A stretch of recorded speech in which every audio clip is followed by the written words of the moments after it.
Surprise, surprise. Pakistan yet again demolished in Perth. Last time I remember we were in Perth, it was 72 all out in the fourth innings in 2005 in a batting lineup that consisted of Inzamam, Yusuf, Yunus. Today, it was slightly better. At this rate, we probably get to 200 in about 13 years' time. I've got Zahid with me. Zahid. Um, well, I mean, we can't say we're surprised. Absolutely not. I think we this predicted as per our preview. And to be honest, if you would have asked, we didn't go into a lot of details of how we thought the game would actually play out. But if you were to ask me how it would happen, Australia would have a very good start. We won't take early wickets. Semi decent fight in the first innings with the bat, and then an absolute collapse. So pretty straightforward, but equally disappointing. Pretty much back to Pakistan cricket has been in Australia for the last 30 years. So But such is our expectation that we call 278 or whatever a half decent fight. I was referring to the 130 for 130 for two.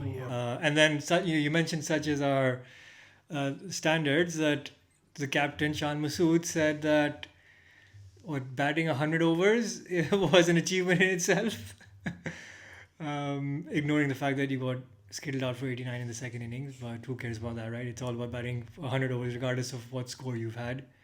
And the fact that Australia batted 10 overs more and scored 200 runs more in the first innings, that just shows that it's not just about batting the overs, but also scoring the runs. No, absolutely, absolutely. So, but just thinking about where it all went wrong, right?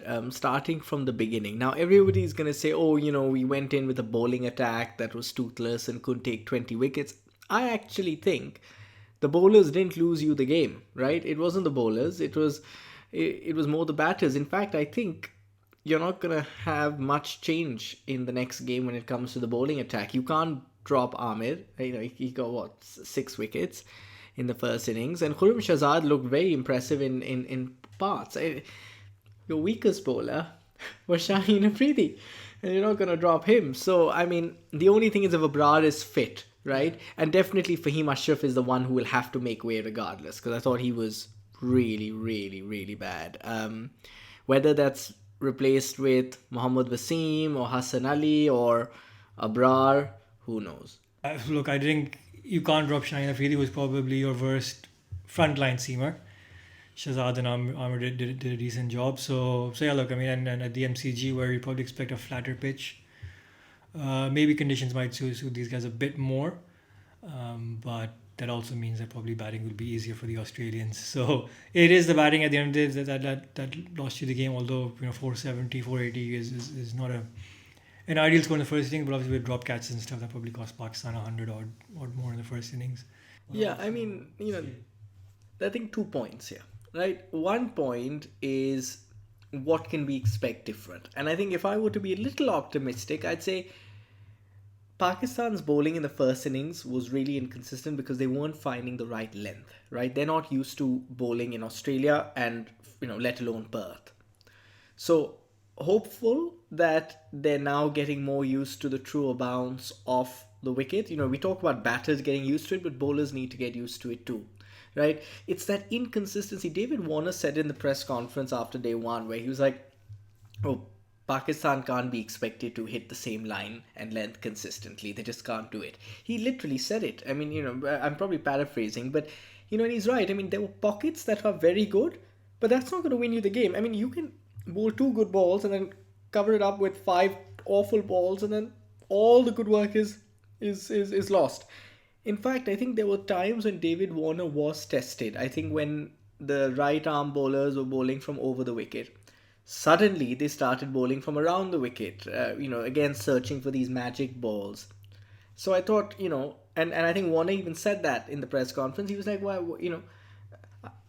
no idea why the Pakistanis did that, because he felt he was being tested, right? He even said, I was being tested when they were bowling from over the wicket. So it could have had me in trouble earlier on. I thought also Shan Masood's captaincy in pockets was good. I thought the bodyline approach, especially in the first innings against David Warner, paid dividends. I thought a couple of times in the second innings was also very good. At least it shows that he's trying something. The big issue we had with Babar before was he would just let the game just phase away from him. Whereas here you had Masood who tried something. Some days it'll work, some days it won't, but when you try something, you're trying to make the batter think. So these are some positives. But on the flip side, when you have batters who are walking off the field after scoring 20 and the commentators saying, oh, that's a promising start to his Australian summer, you suddenly think that, you really, really have no hope. I mean, Saud Shakil, I'm not even going to talk about Imam ul Haq reaching his favourite 60 score and playing that awful shot after Babar Azam got out. I mean, how do you make sense of the batting? Just more of the same. I think a lot of nonsense. Yeah, Babar Azam's wicket. I don't know what he was trying to do. I mean, even if you middle that, it would have gone for 1.5 maybe. At 120 k's an hour, trying to broad Mitchell Marsh. I mean, what are you trying to do? Safraz we discussed. He got a good delivery, but yes, I think he made it look a lot better than it actually was. Question marks will start, and we did kind of back him in our preview, but he's had one bad innings, I guess. So I think we'll probably still play the MCG test. But yeah, overall, I think it's just a case of mix of mindset and just, let's be honest, these guys are just not good enough. Yeah.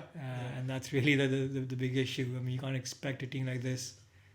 I think most of them, they probably is their first ever game in Perth. In that also this Optus Stadium. So I was never hoping for anything brilliant. But, and for all those wondering, like, you see nicks and caught behinds all the time. So why are we being harsh on Babar? It's one, his own quality, but two, when you do it against a fast bowler, you are forgiven a little more because it's the pace of the bowler that makes you often act on reflex. So you just instinctively go searching for the ball and you get a nick. But when the bowler is bowling at 120 clicks, you have enough time to move your bat away. There is nothing to be gained by just poking at a ball that is just so harmless, right? So, and I thought that was a really important wicket because Babar, we all know how good he can be, and I think that suddenly meant that the game was suddenly drifting away from Pakistan. Look, but, Sarfraz, again, people are going to say Rizwan should play the next game. I think Sarfraz will play again. The first innings, yes, he left too much gap between bat and pad. I get it. But, look, I think you have to give him one other shot, right? It's unfair given that he has had a pretty good run in Test cricket for a while and he is the more experienced out of the two. So I think he'll get one more game. If he fails in Melbourne, then it'll be Rizwan in Sydney, which is actually funny because Sydney is a spinning wicket and Sarfraz actually is probably one of your best players against spin, whereas Rizwan is better against pace. And he did also have a missed stumping, which again he made it look a lot more difficult than it actually was. Because if you see the Imam ul Haq wicket, it was similar, right? Because Gary took it like from pretty much his shoulder height, which is what Sarfraz missed for Warner. It didn't end up costing Pakistan that much because Warner was on 100 and something already by then. But still. No, but I think David Warner always has his luck against Pakistan. See, you can't. I mean, he will always get 3 drops and 2 stumping chances gone begging against Pakistan. You just have to accept it that this guy has probably made some sort of brilliant discovery in his previous life and he's being rewarded at the expense of Pakistan. I mean, yeah, I just. Look, I think Pakistan need to just go back to the drawing board a little, okay? And just remember a couple of things. First is, this Australian team is very strong, but it has certain chinks in the armor, okay? That lower order, I'm going to say it again, Travis Head, brilliant in ODI cricket, but if you can get him in earlier and test him earlier, it can make a difference, right? We are letting openers do the bulk of the scoring, and when that happens, that means your bowling is just not penetrative enough. Because when you get wickets after the opening part, it'll be 100 or something, it's usually the batters giving you a wicket, right? They're doing something different, they get a bit bored. But you need to make use of those early morning or new ball conditions and get Australia just under the pump slightly. When India won against Australia, that's what they did so well. They never ever gave, gave away 100-run partnerships by openers or the top three or four. They were always attacking. They had an inexperienced bowling lineup, but still they always made sure that they competed at every session, at every point. That's what Pakistan don't do. We'll have half a good session and then two awful sessions, and then we'd come back thinking, oh, there was a bit of fight in the day. Well done, well done. It's like when you come home from a bad exam that you knew you were gonna not do well in. It's like for me it was art, and then I would come home and it's okay, you tried your best. Well, I guess that's the quality of that's the difference in quality, right? I mean, that's all Pakistan can get up to is improvements and kind of console themselves that they've given it a good go at 350 for 5 at the end of the first day. You thought, oh, Pakistan have done well to come back, but at the end it's still 350 runs in Perth. So we knew it was always going to be enough. And just one quick point on Warner. You mentioned how we've given him a chance, but you have to give him credit also. There was this video where he was mic'd up with Usman Khwaja that came out while they were batting, so you could hear what they're discussing and what they're talking about.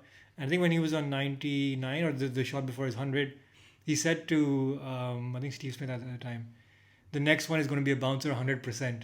And sure enough, with a bouncer outside off stump, he cut it away, got to his 100. So he knew what's coming, right? So I don't know if that's an embarrassment for the Pakistani bowlers where he could read them so well. But yeah, I mean, you have to give him credit, the way he was reading the game and understanding what's going on. And look, batting at that pace on day one, it just took the game away from Pakistan. I just also hope Pakistan win a toss.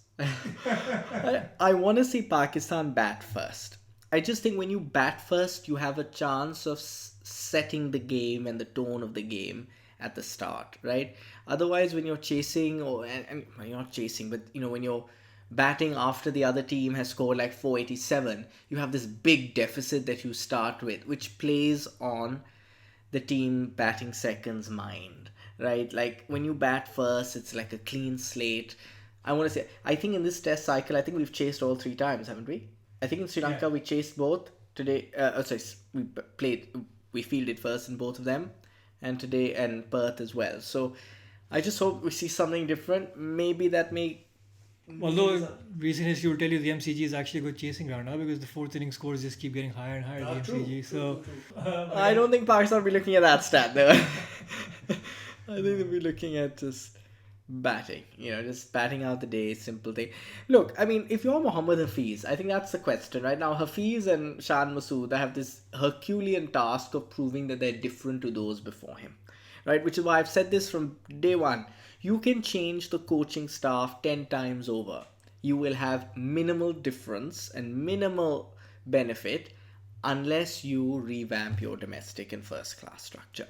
It's just, we look for short-term success. You're not going to get it in Australia. You're just not, right? You have good batting wickets that batters can't take full advantage of. So look, if you're Mohammad Hafiz, Zahid, what are the 3 things that you will tell them now after this Perth wicket? Mohammad Hafiz the director, Mohammad Hafiz the coach? No, Mohammad Hafiz the coach. The director will come. The director is more of that's more systematic issues. He's actually doing something on that on the domestic format, which we can come to in a separate episode. The revamping domestic cricket. But look, Mohammad Hafiz is a coach, like we discussed earlier, you can't really change the bowling lineup. The only question you have is if Abrar is fit, maybe you bring him in for Fahim Ashraf.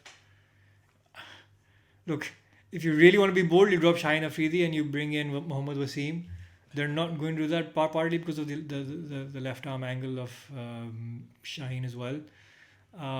But look, you're not going to change anything in the batting. I think it's just a case of hoping Melbourne's going to be a flatter pitch, slightly slower, so probably a bit more similar to Pakistan or local conditions. So maybe they can stat pad their way through some of that. But I think there's not much more. That's the only shout in terms of team selection. And the other thing is just the approach. Just spend a bit more time practicing, thinking about your mindset. Being a bit more aggressive, and that's really it. You can't really do anything else. It's a great point. Mentality. For some reason, we go into Australia handicapped. It's almost as if we have no self-belief. We have no no conviction in our own abilities. If this same team was in England, you would have seen a much more competitive performance. You would have seen, suddenly Amir Jamal and Khurram Shahzad and the batters, and even though many, India's like, okay, I'm taking the example of India because India hail from similar subcontinental conditions. For no other reason. I know, Pakistan is always compared to India. No, there's a reason for it. When India come to England, they struggle more than they do against Australia, right? So it's not like England is easier than Australia. It isn't. In fact, but we somehow just bring our A game to England. But in Australia, we lose before we go out to the toss. It's just this mental block. We need to stop thinking of Australia as this, final frontier with these absolute bowling paradises, pace, bounce, body line. It's not. Like true bounce, easy to hit if you actually prepare and know how to play off your back foot. New Zealand is much tougher to bat on. South Africa, much tougher. South Africa, record's horrible too. But New Zealand, we actually put on some sort of fight in all these places. But Australia is this, I don't know, maybe it's the demons of Hobart and Sydney and God knows where. It's a mentality thing, right? I mean, when you've lost for 30 years non-stop, not even drawn a game, that tends to happen over time. So, yeah, look, I mean, there's not much more we can do. The team can do. I think they just need to change their mentality, and I think they should be just a bit more aggressive. You're going to lose anyway. You might as well, go down fighting.